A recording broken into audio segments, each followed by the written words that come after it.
Hey guys, today I wanted to make a little bit different style of video. I've been getting a lot of requests and questions lately regarding making videos on YouTube from a lot of different makers out there. And so I thought that I would make a quick video and share some tips and tricks that I know that I've acquired over years of producing digital content in the hopes that it will help you either start your own YouTube channel or improve the content that you're already creating. The first thing I would suggest is to have a goal. When I say have a goal, what I'm really saying is establish the reason why you're making the content in the first place. The goal can be extremely simple. It can just be as simple as, I just want to make a video as a hobby. Or it can be pretty complex, like you want to produce video content because you want to reach a new audience that you can then drive to your blog or your business or your site that you can then sell a product or a service to later. It really doesn't matter. What really matters is that you keep in mind what your goal is and that you stick with it when you're developing and creating new content. YouTube has always been a tremendous video-focused social media platform with a Google search engine at its core. So it's great at reaching a big audience, but it's never really been a great revenue generator. With cameras and phone technology advancing so quickly, what that means is that everyone is a content creator. There's zero barrier to entry, and there's a ton of competition. Keep that in mind when you're creating your goal. The second thing I frequently get asked is, what kind of gear do I have? Well, I have a ton of it,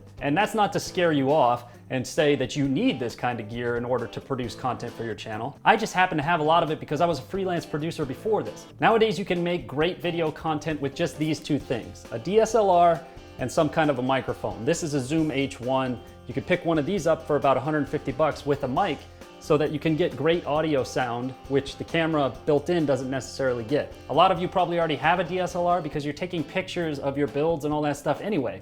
So it's easy to just transition it to shoot video. The one thing that I would say is you could get away with a lot in terms of bad camera work if your audio is good. But the fastest way to get somebody to click off your video is to have bad audio. Personally, one of my biggest pet peeves when I watch other videos in the makerspace is that the audio isn't consistent throughout the video. If you're gonna do voiceover and cut back and forth between your shop footage and your live action footage, I would suggest recording your voiceover in the shop as well, so that you have the same kind of ambient room tone to blend the two together. Having one of these Zoom recorders will help with that as well, because if you record your voiceover on this and you record your live action footage on this, you'll have a similar sound throughout and you don't have to worry about it being all over the place when you go to edit later. Next, I would say find a format. Finding a format for your videos means finding your style, and it's important for a couple different reasons. Number one, it's how you differentiate yourself from other creators' content. Number two, it saves you time when shooting and editing. Once you have a format established, you know exactly what you need to shoot and what you can get away with not shooting. So that way, when you sit down in the edit booth later on, you don't have to worry about wading through a bunch of extra footage just to find a specific shot. Shoot what you need, and that will streamline your edit process and save you a lot of time. As an example, Jimmy DiResta has a format that he sticks to, which is he shoots close-up shots of each step of the build along the way as he's building something, and then cuts them all together and speeds them up later on. That's his format, and no doubt he's figured out that works well for his process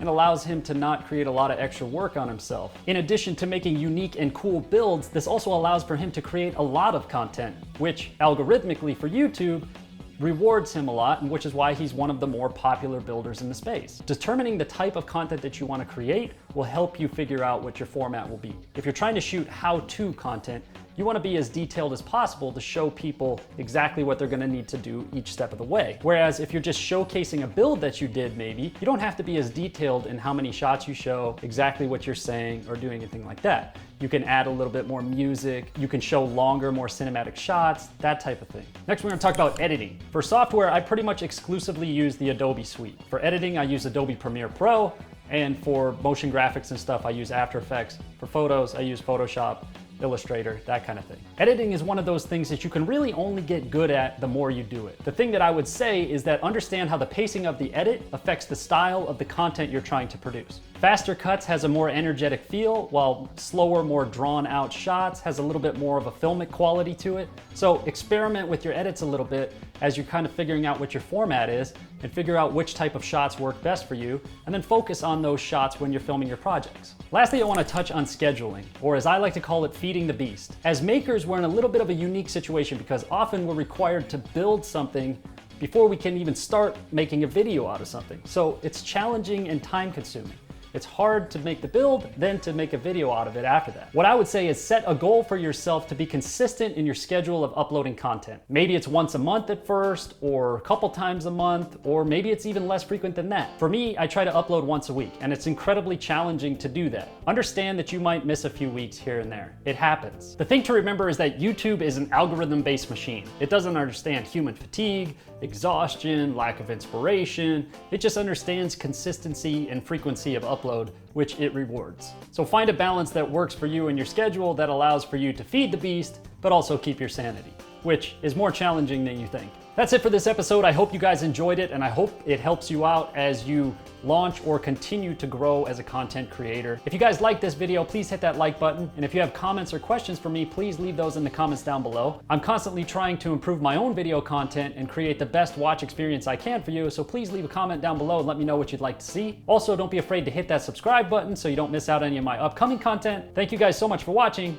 I'll see you next time. Hey guys, my name's Aaron Massey from MrFixItDIY.com. It's no secret that in order to produce your best work, you have to work hard at it and you have to love what you do. But more than that, you have to be inspired.